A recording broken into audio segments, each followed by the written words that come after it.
Carl Edwards is planning to visit the Trackhouse shop, and the 2023 SRX broadcast lineup has been officially revealed.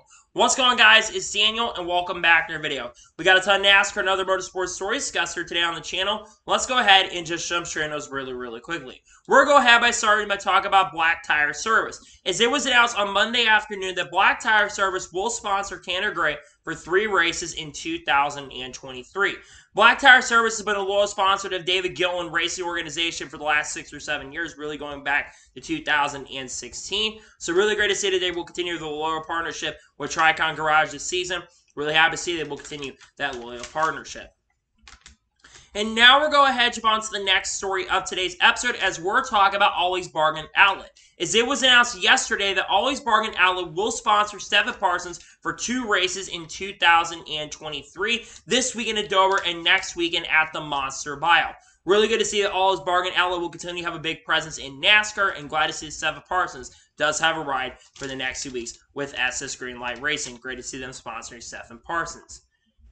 And now we're going to jump on to the next story of today's episode, as we are talking about throwbacks, as there's been a couple throwbacks that have been announced over the last couple of days. The first throwback we're looking at is Sam Mayer's 2001 Kurt Busch throwback scheme, the one to the Sharpie scheme. This looks excellent. Junior Motorsports did an incredible job, in my opinion, and definitely one of my favorite throwbacks so far this year. This looks absolutely excellent. The next throwback we're looking at is Sammy Smith's OG Pilot Flying J scheme. This looks pretty good in my opinion. I think Joe Gibbs Racing did a pretty solid job overall, and I think this looks really awesome. And the final throwback we are looking at is Christopher Bell's 2003 Matt Kenseth throwback. Now, this one has not been officially announced, but this, until this morning, was on the Darlington website. And I have to say this one looks pretty good in my opinion, though I do wish there were some things that they could have changed with this paint scheme overall. Nonetheless, though, I think this is a pretty solid paint scheme overall, and I'm excited to see these throwbacks at Darlington here in the next 2 weeks. These do look pretty good, and I'm excited to see that they're going to be on the racetrack really soon. They do look pretty good, in my opinion. And now we're going to jump on to the next story of today's episode, as we are talking about the Milwaukee Truck Race, as their title sponsor has been officially revealed. It's going to be called the Clean Harbors 175. Of course, for the first time in 14 years, the NASCAR Truck Series is returning to the Milwaukee Mile. And I believe this will be the first playoff race for the Truck Series as well, or the second playoff race for the Truck Series in 2023. So really exciting stuff, and happy to see that Milwaukee is returning, and it's got a pretty exciting sponsor. And now we're going to jump on to the next story of today's episode, as we are talking about McLaren Girls. Now, Adam Stern put out a tweet yesterday talking about McLaren Girls, and it was about the website crashing. According to CEO Jeff McLaren, he says it happened within 3 minutes of crossing the finish line. Seems like everybody wants a piece of McLaren Custom Girls now. Like I mentioned a second ago, McLaren Girls website actually crashed within 3 minutes, and it's just absolutely incredible how many people are intrigued. What I've learned is that nobody really supports sponsors like Kyle Busch fans do. And I think that's a huge reason why the website basically ended up crashing. So really crazy to see that the website ended up crashing, but it shows that everyone is showing a lot of support for Kyle Busch sponsorship. And really, hopefully, maybe Kyle Busch maybe get a couple more wins with the McLaren Girls sponsorship, because there's 2 more races that car is going to be on the racetrack this season. And now we're going to jump on to the next story of today's episode, as we are talking about Dale Jarrett. As it was announced yesterday, Dale Jarrett is going to drive the pace car prior to the 2023 Southern 500. NASCAR's been doing a lot of 75th anniversary stuff for the 75th year, and it's really awesome to see that Dale Jarrett is going to drive the pace car. Of course, NASCAR Hall of Famer and commentator on NASCAR on NBC as well. This is really great to see, and happy to see that Dale Jarrett's going to have an opportunity to drive that pace car. Just pretty cool they're doing that. Just don't be like Richard Petty and get black flag. But in all seriousness, in all honesty, really happy to see that he's going to get a chance to drive the pace car. Really exciting stuff. And now we're going to jump on to the next story of today's episode, as we are talking about Carl Edwards and Ron Hornaday Jr. As of course, NASCAR is doing the top 75 greatest NASCAR drivers ever, and they have announced that Carl Edwards and Ron Hornaday Jr. have been added to the top 75 greatest drivers list. For Carl Edwards, this one is really emotional to me. Carl Edwards is one of the first drivers I ever supported growing up, very similar to Tony Stewart, and to see that one of my guys I grew up watching and became a fan of, and I got to see him win in 2010 at Gateway, and got to see that crazy finish between him and Brad Keselowski. To see Carl Edwards get into the top 75 greatest drivers ever, I think is absolutely amazing. Ron Hornaday Jr. absolutely deserved as well. In my opinion, probably the greatest Truck Series driver ever, if you don't count Kyle Busch. He's accomplished a lot in this sport, and he absolutely deserves it. So congratulations to both of them on getting into the top 75. They deserve it, they've earned it, and they both are deserving of getting into the top 75. Congratulations to both of them on getting into the top 75. They both deserve it. And now we're going to head on to the next story of today's episode as we are talking about Pitbull. As it was announced on Monday afternoon that Pitbull is going to have a new album coming out on, I believe, July the 7th. And the title is going to be called Trackhouse. This cover looks absolutely incredible. You've got Pitbull standing in the middle. You've got 1 on the left side and 99 on the right side. It's just incredible to see that Pitbull is embracing the Trackhouse brand. And one thing I want to say is it's incredible to see how much Michael Jordan and Pitbull, the two biggest owners, are not just coming in signing paychecks. They're showing up to the racetrack and they're embracing the culture and they're embracing the brand. And to see that Pitbull is making an album called Trackhouse is just absolutely incredible. And if you've listened to some of his songs, especially recently, he references the Trackhouse Racing organization. So it's amazing to see this. I love that he's embracing this. What a time to be alive in the sport. And it's just awesome to see that Pitbull's new album is going to be called Trackhouse. I think that's pretty awesome and amazing to see. Overall, pretty exciting stuff. And now we're going ahead and on to the next story of today's episode as we are talking about Blaine Perkins. Now, Blaine Perkins will not be racing this upcoming weekend at Dover National Speedway in a 02 car. He released a statement yesterday. He says he is back home, was released in the hospital on Sunday evening, and he thanks everyone at the hospital and everyone for the support in the statement yesterday. Like I said a second ago, Blaine Perkins will not be in a 02 car this weekend. Kyle Weatherman will be driving a 02 car this weekend. But it's really good to see that Blaine Perkins is back home. And again, I'm wishing for a really, really good and speedy recovery. Hopefully we'll be back to the racetrack really, really soon. Very scary situation that happened at Talladega Super Speedway. Nonetheless, I hope he can recover really, really soon and can be back at the racetrack in the not-so-distant future because it'd be really good for him to be back. Just a really bad accident, but overall, glad to see he at least is okay and hopefully we'll be back at the racetrack really, really soon. And now we're going ahead and on to the next story of today's episode as we are talking about Dawson Cram. As it was announced this morning that Dawson Cram will drive the 74 for CHK Racing this weekend at Dover.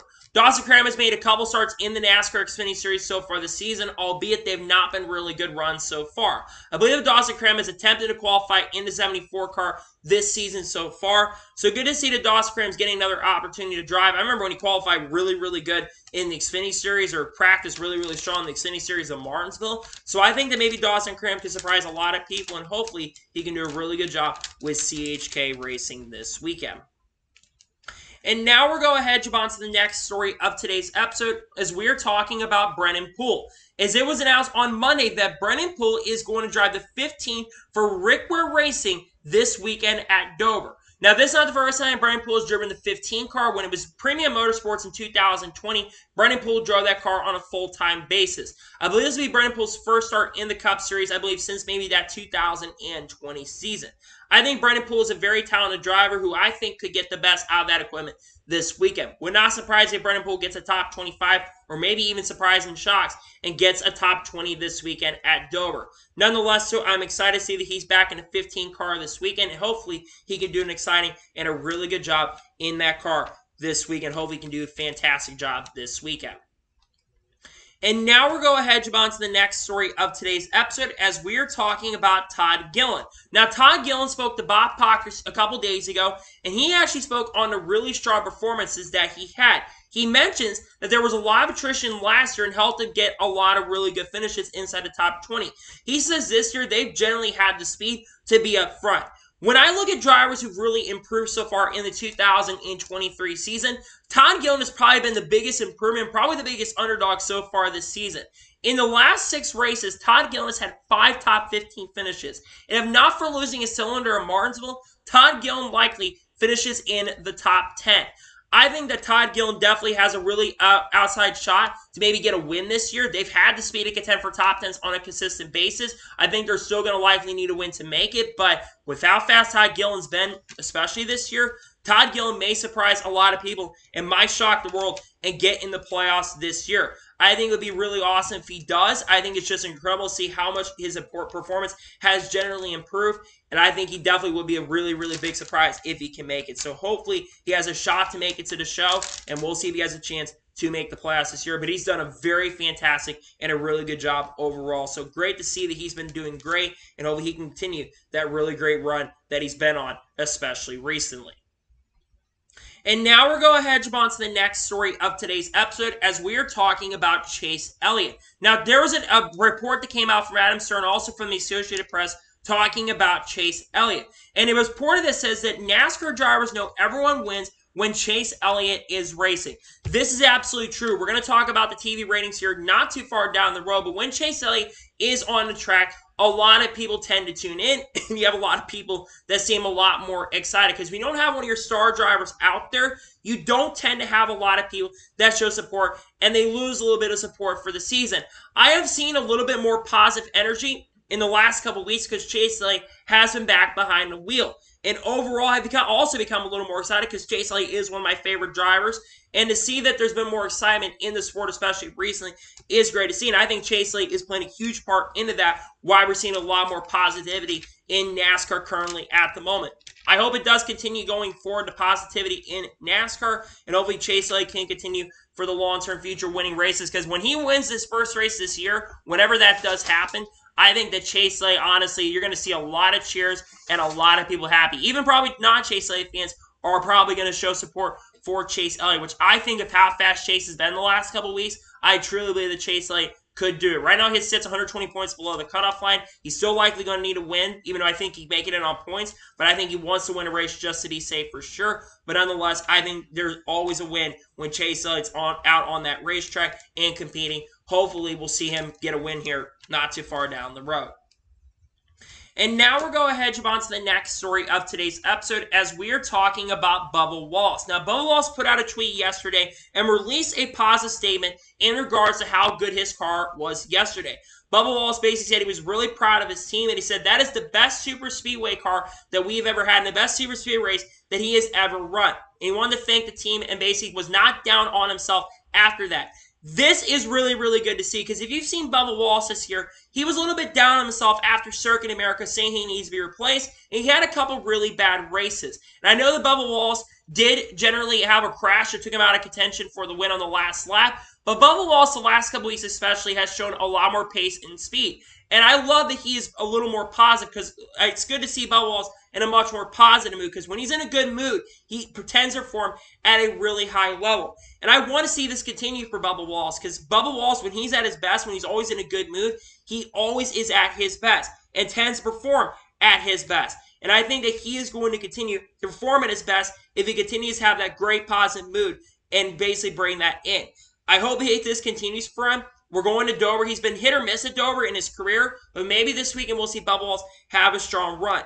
And just see that he is happy makes me happy and makes all fans happy in NASCAR as well. So overall, this makes me really happy to see that he's happy and glad to see that Bubba Wallace released a positive statement because I think it's good for the sport overall when he is happy. And now we're going ahead and jump on to the next story of today's episode as we're talking about Denny Hamlin.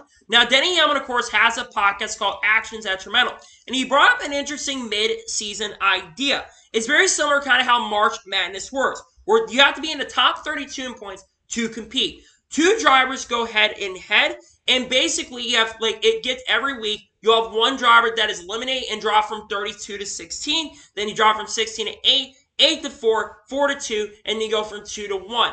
The winner of this tournament would then end up receiving $5 million.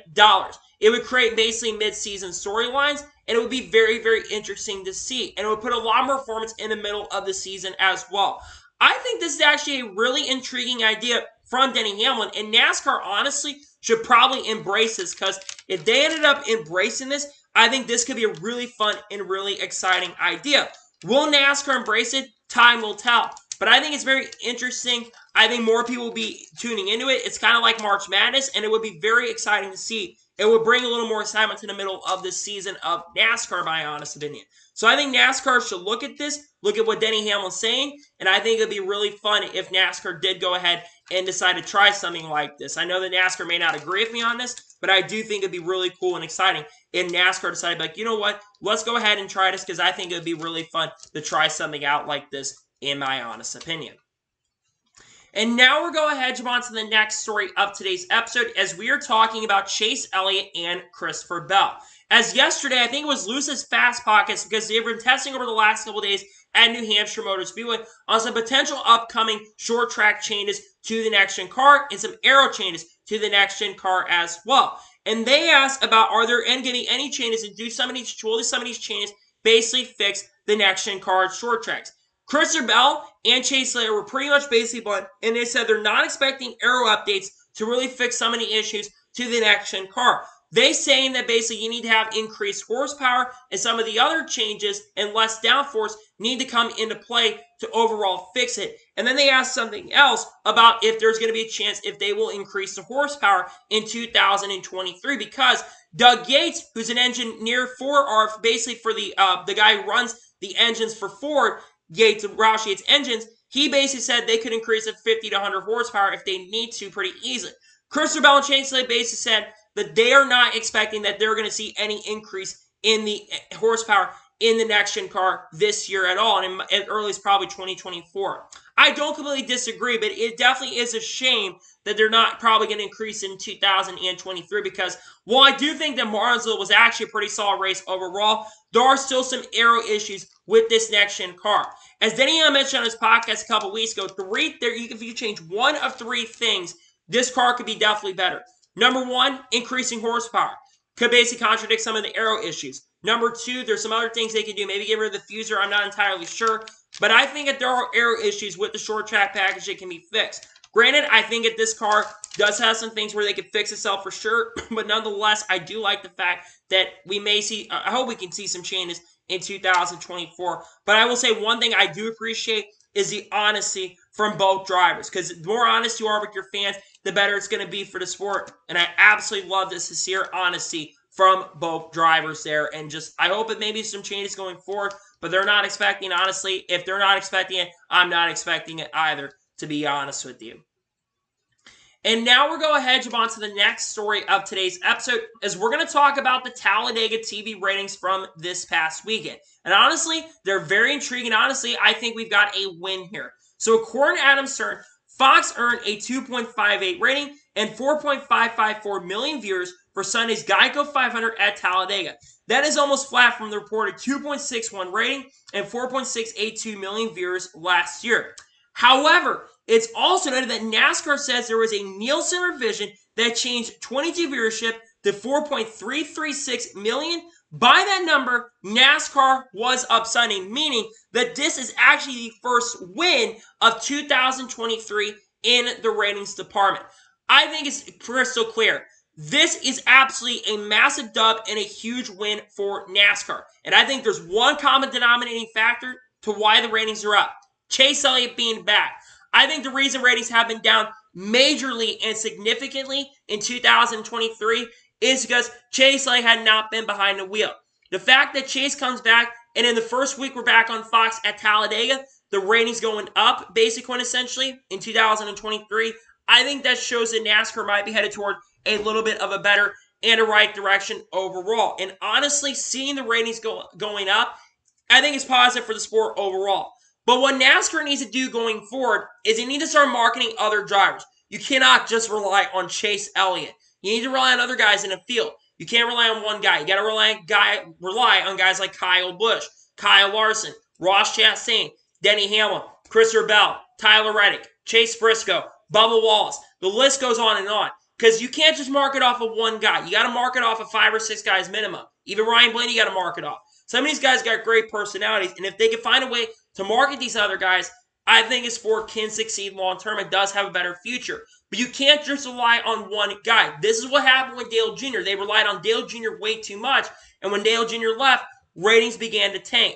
NASCAR needs to be doing their part to work with the other drivers, get them to get out there, show their support, and basically try to grow the fandom of those other drivers as well. And I thought maybe we'd see that with Ross Chastain, but we haven't seen it. I think being able to go on social media being a little more prevalent is a big factor there, and one way you're going to see an increase in ratings there. Nonetheless, though, I do like the ratings win. It's a dub nonetheless, but still, we need to see more increases in the TV ratings in other areas for the rest of the season, and hopefully we can see that at other races in the 2023 season. Hope that ends up happening.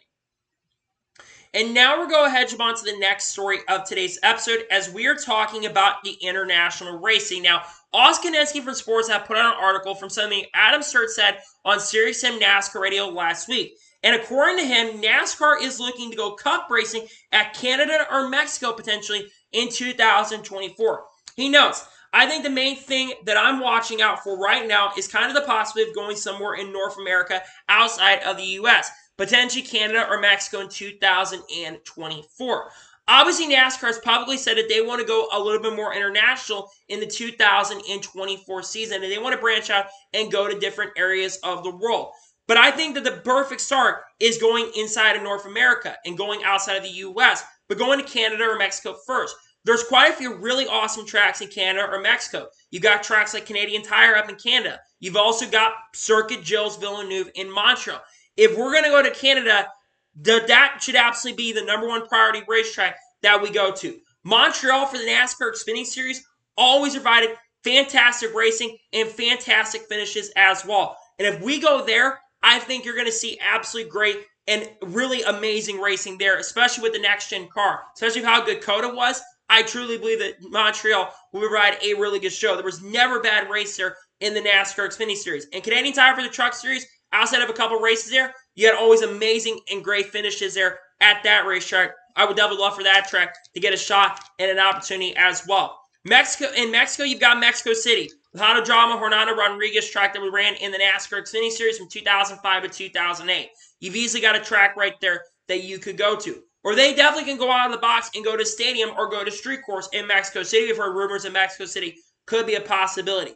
I think, though, there is a very strong chance and a very strong possibility that in 2024 that we potentially could be having an international race. And honestly, I'm here for it.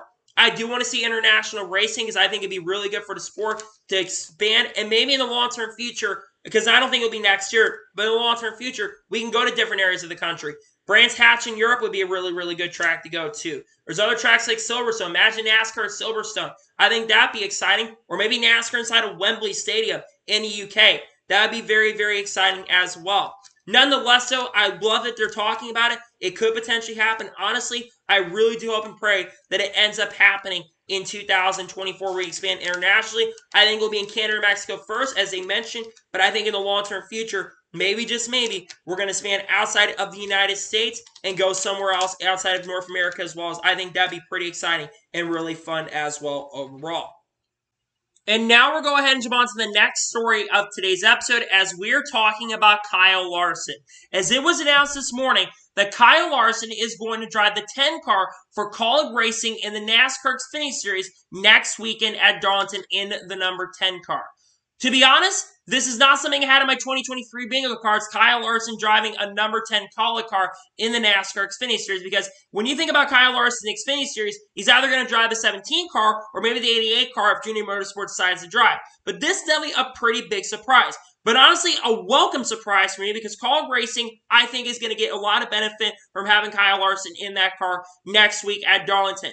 And while that 10 car has struggled at times so far this year, I think if there's anyone that can get in that 10 car and win, I think Kyle Larson definitely has a chance. Yes, Kyle Busch is not one in that 10 car, but he's been pretty competitive.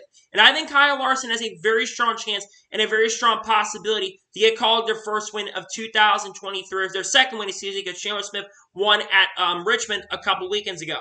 I think Kyle Larson does have a really strong chance and a very strong possibility to get the win next week at Darlington. I think he has to be the favorite. He's always great at Darlington in the Cup Series and has, I believe, won an Xfinity Series at Darlington as well.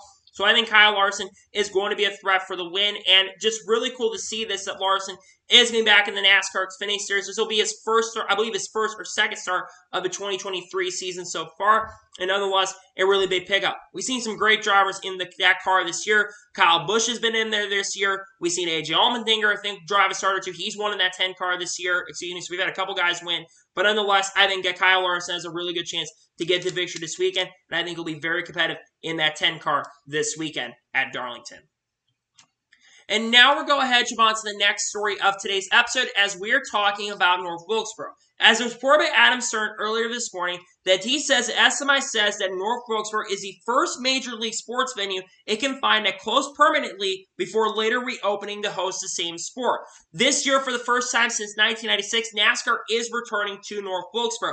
This has been a project that's been really going on since 2020. They've been trying to get this track back up and running for the last few years. And now, next month, it's going to be real that North Wilkesboro is actually returning. And to be honest, I am extremely excited. And the drivers who were at that test a couple weeks ago were also really, really excited. They're expecting a lot of tire fall off, and they're going to be using the original surface, which is going to create a lot of really good strategy, and it's going to create a lot of great fall off in the race as well. And I'm just excited to see, like most of you guys, I'm really excited to see that North Wilkesboro is going to be back on the schedule. I think it's going to be a really fun. I think it's going to be a great race overall. And I'm just pumped up overall that North Wilkesboro is coming back. I did not think a few years ago that this could happen. For me, I didn't think in my lifetime we were ever going to see a race return in North Wilkesboro. And it's just crazy how things can change in a few years' time.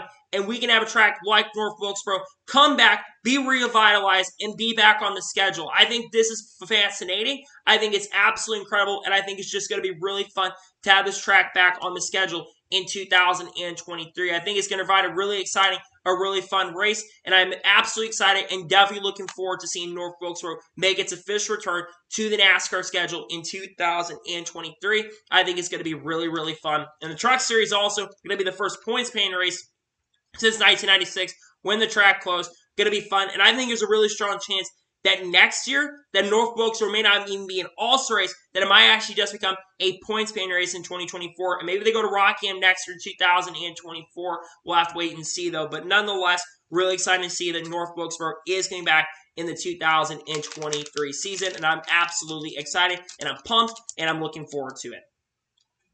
And now we're going ahead to move on to the next story of today's episode as we're going to talk about the next TV deal. As Xfinity for Sports have put out an article around the upcoming TV deal. And Adam Stern, liking that same thing we talk about when it comes to international racing, he was on Sirius 7 NASCAR Radio last week, and he believes that there is a streaming company that is being linked to the next TV deal. He says, I still think that Fox and NBC are primed to get some sort of package with NASCAR. It seems likely that there will be some sort of third package carved out for a streaming company. Now, what could that third streaming company be? Well, the biggest rumored streaming company that could come into play for the next TV deal is Amazon. Amazon's name has been brought up in conversations over the last 2 weeks, and honestly, I think there's a really strong chance and a really strong possibility that Amazon is going to be upcoming in the upcoming TV deal. My biggest question is going to be, will any races be exclusively on Amazon, or is it just going to be like an exclusive deal where you have both Fox and NBC running all the races, but you have a third one that's been running simultaneously where you have them basically running races on Amazon where people can pay less money and go to Amazon? Because one thing that needs to change is, while yes, a lot of people are older in the sport, NASCAR has to get with the times. And most major league sports right now, they're going to streaming platforms. Not using Peacock, not using Fox Sports Go, but a company like Amazon where we see a lot of ratings hits, especially for NFL games where a lot of people do watch like Thursday Night Football, which they've had their best TV ratings on Amazon. I truly believe that you're going to have to go to a streaming company if you're going to survive long term, because while I don't think streaming is 100% prevalent yet, NASCAR does 100% have to get with the times. We're not in 2012 or 2013 anymore. We are in 2023, and we're in the upcoming TV deal. And word on the street is that the next TV deal is going to be as long or maybe even longer. And we don't know how much money we're going to get for the upcoming TV deal because we're still having the revenue shares and issues with the drivers on that front. But nonetheless, I think a TV deal will come, and I do believe that you're going to have a streaming service in that upcoming TV deal if you're going to want to genuinely succeed. I think there is going to be a streaming service in the next TV deal, and it's going to be interesting to follow the story as time goes on. Nonetheless, so I think if we do get a streaming service in the next TV deal, which I think will happen, I think it will be Amazon. I would also throw ESPN as a potential possibility of coming in the next TV deal because they've been rumored behind the scenes, but we'll just have to wait and see what happens. what brands do become the partners for the upcoming TV deal. It'll be one thing to watch for sure. And now we'll go ahead and jump on to the next story of today's episode as we're talking about Corey LeJoy versus Kyle Busch once again. Now, we have discussed this story over the last couple weeks. It all started at Martinsville, where Kyle Busch got into Corey LeJoy a little bit, and Corey LeJoy actually tried to retaliate against Kyle Busch and nearly pushed Kyle Busch into the inside wall. Corey LeJoy actually responded on his podcast later that week, and he says he actually intentionally tried to wreck Kyle Busch or get into Kyle Busch. Later that week, at Talladega on Saturday, Kyle Busch was interviewed by the media, and he called out Corey LeJoy, basically saying that Corey LeJoy has been a pain in the dick to race for years. And he also says that he doesn't understand why Corey LeJoy didn't get a penalty, while Denny Hamlin got a penalty for his inconsistency. Corey LeJoy has actually now responded on his show, and he says that it's not my job to be an easy pass, and he actually complimented Kyle Busch sarcastically, and he says it's not his job to be an easy pass. And Corey LeJoy even admits that he says he's probably the hardest driver to pass in the field. Now, a lot of people are going to be intrigued to see why, and I'm actually kind of also intrigued why we saw Denny Hamlin get a penalty while Corey LeJoy didn't get a penalty. Granted, it happened in racing. Denny Hamlin's had been built up, but I do believe there was a little bit of inconsistency there. If you want my honest opinion when it comes to this, Corey LeJoy is a driver that has improved this year in 2023. There's no doubt about that. One thing for Corey LeJoy is Corey LeJoy has really never competed up front. And Kyle Busch, to be fair, at Martinsville had not been really having a great race. He'd been struggling all day. That A-car just seemed off the pace compared to his teammate at times. He just seemed a little bit off the pace and was struggling in the race as well. As for Corey LeJoy's been pretty good so far in 2023. But it's interesting to me that Denny Hamlin, he gets a penalty for speaking his mind about the Ross Chastain stuff, but he gets a penalty. But Corey LeJoy, he doesn't receive a penalty. I don't understand the consistency. I don't understand why there's a little bit inconsistency there. Granted, I think there are absolutely 100% factual things you can't do. You can't ride somebody down the straightaway. That's absolutely factual. And Corey LeJoy did not do that to Kyle Busch. But in my honest opinion, like I mentioned, and like I said, I am a little surprised and a little bit shocked to see that Corey LeJoy may not receive a penalty. And personally, if I'm going to be real, I don't even think Denny Hamlin should have received a penalty for what he did on the racetrack. Granted, I know it's been built up for weeks, and Denny Hamlin kind of did it intentionally, but I also think Corey LeJoy did intentionally, and there needs to be a little more consistency going forward, in my honest opinion. I don't know if the speed is going to continue going forward. I would be very intrigued if Corey LeJoy ever gets fast enough, if we see these two ever race for the win, because I think eventually Spire could get up to that point where they are a championship caliber team in the long-term future. That definitely could happen, and it would be very interesting if that did end up happening. Nonetheless, so it's going to be very interesting to see if both drivers end up being near each other going forward. That'd be one thing to watch in the long-term future, in my opinion. And now we'll go ahead and jump on to the first of two major stories in today's episode as we're talking about the SRX. As the 2023 broadcast lineup for the SRX was officially unveiled yesterday. And honestly, I am really excited about this. So first, Alan Bestwick has been working with CBS the last couple years, is back on ESPN, and will do play-by-play coverage for the SRX in 2023.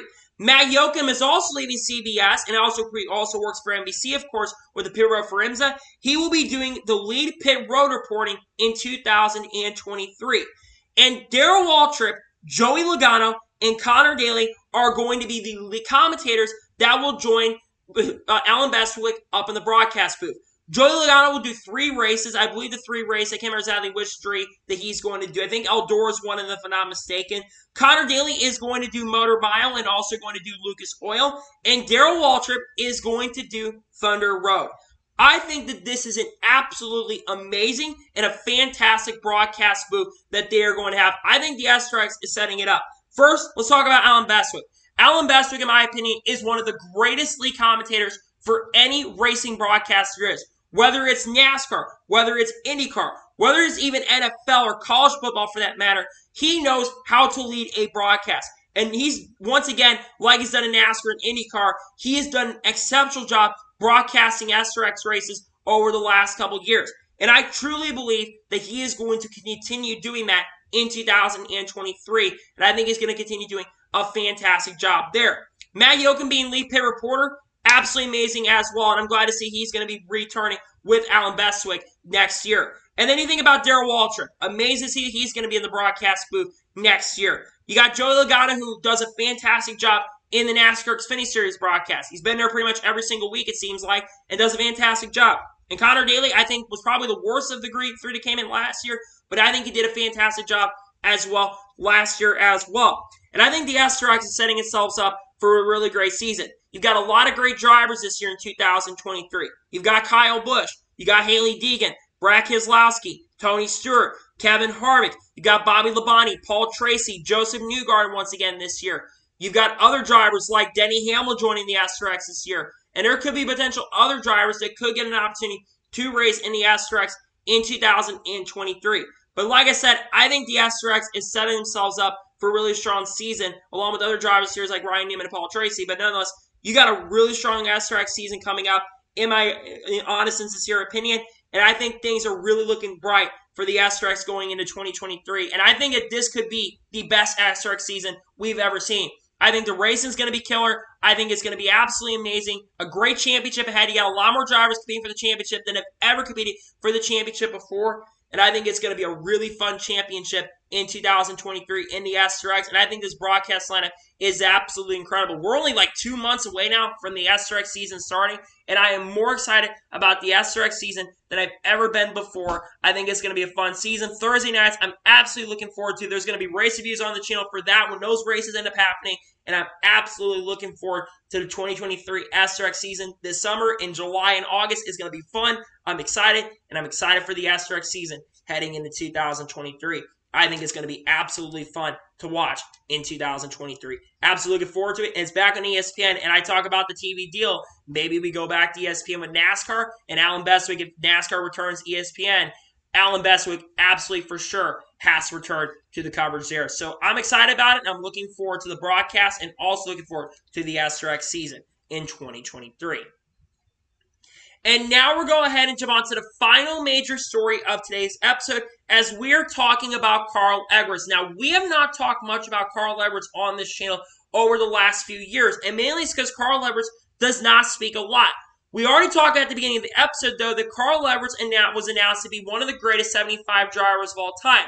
There was a little bit of confusion stating that basically Carl Edwards was not going to be part of the top 75, but Carl Edwards had stated he didn't want to do an interview, and it was announced yesterday that he would be part of the top 75.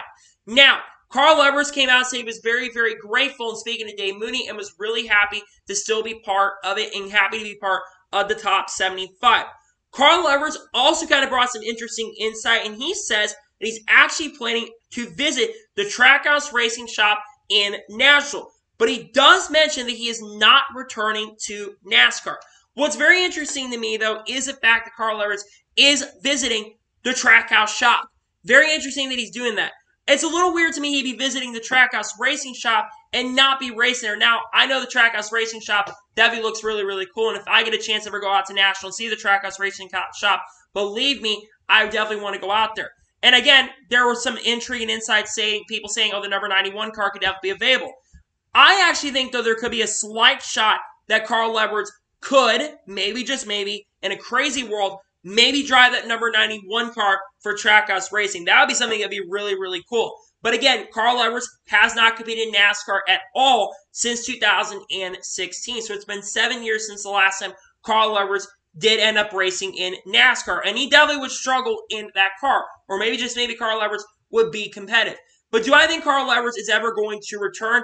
I think it's potentially like very, very slight. If there's any chance, I think it's very, very minimal. And I think it's probably less than 5%. But again, it would be amazing in a hypothetical world if Carl Edwards actually decided, you know what, I'm going to come back to NASCAR and I am going to race. Because I think it would be fascinating to see how he performed. Because again, it's been a very, very long time. I think Carl Edwards left NASCAR basically kind of in the dark.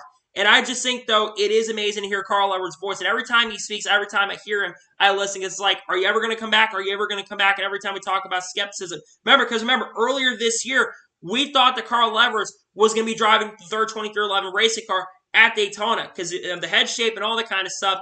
It turned out that it was actually Travis Pastrana in the third 2311 racing car and not Carl Edwards. But I think a lot of people miss Carl Edwards being behind the wheel. In fact, I miss seeing Carl Edwards behind the wheel because Carl Edwards accomplished so much in the sport and had one of the greatest personalities. And I think if he stayed around for a little bit longer, I think NASCAR could have definitely been in a much better position when it comes to their popularity. And I think it's just all of us missing that nostalgia of seeing Carl Edwards doing a backflip every time he's behind the wheel when he wins a race. It's sad to see that he hasn't been behind the wheel for such a long time. But I think Carl Edwards is definitely enjoying life, and I hope he is enjoying life nonetheless. I do hope pretty soon, though, in the not-so-distant future, he does get elected into NASCAR Hall of Fame. I don't know if it's a first-ballot Hall of Famer, but he almost won a championship, got 28 Cup Series victories, and won an Xfinity Series title, and accomplished a lot in NASCAR overall. And again, I really would love for him to come back one day. I'd love for him to come back in 2023. The question is going to be, will he make his return? I don't know if it's going to happen, but I would love for Carl Edwards to one day come back to the sport that he made so much success in and just get back behind a wheel, or maybe work in some form of NASCAR, or maybe, just maybe, in some crazy capacity, become a part owner of Trackhouse Racing. Because I think if him being part of a team would be absolutely fascinating and absolutely incredible. Nonetheless, still, I would love for him to come back, but honestly, I don't think he's going to come back at all. Well, maybe one day he decides to come back, but honestly, he's getting up there in age too. You think about it, Carl Edwards, I believe, is 43 or 44 years old, so he'd be one of the oldest guys in the NASCAR Cup Series field. Nonetheless, so I hope Carl Edwards is enjoying life and enjoying things and doing what he wanted to do. He accomplished a lot and succeeded a lot in the world of racing, and honestly, I hope he does. I know that Carl Edwards was one of the reasons why he wasn't a big fan of stage breaks and all that kind of stuff. But nonetheless, going back to talk about Carl accomplished a lot. He deserves being a top 75 greatest, and I'm so happy that he's enjoying life and be able to do what he wants to do. But I agree with most people. I miss seeing him behind the wheel, and hopefully maybe in the long-term future he does decide to make a return. If he returns, I think it would be a Project 91 or 2311. It would be one of the newer organizations, but I do believe that it might not happen, but maybe he'll surprise us and shock the world and maybe come back. I think I'm making a pipe dream, but it would be incredible if Carl Edwards ever decided to make a return to NASCAR. So, that is going to be it for today's NASCAR news and motorsports news video. I want to thank you guys for watching. Like and subscribe. Please like and subscribe to the channel. Notifications on so you know if I win a video does go live on my channel. Follow me on Twitter, Facebook, and Instagram, and support me on Patreon as well. Links description below that, and comment your thoughts below on today's video. Do you think Carl Edwards will make a return to NASCAR ever or no? Let me know your thoughts in the comments below. And what are your thoughts about all the stories discussed here today on the channel, including the SRX broadcast? Let me know your thoughts in the comments below. Tomorrow on the channel, we should have another video talking about maybe some silly season updates or some other stuff on the channel. Then Friday will be another NASCAR news video, and there could be a second video on the channel today if any other major news breaks. If it does, we'll talk about it on the channel. So anyways, like I said, I want to thank you guys for watching today's episode, and I'll see you guys next time for more great, awesome NASCAR content and other motorsports content on the channel like this. Take care, everybody.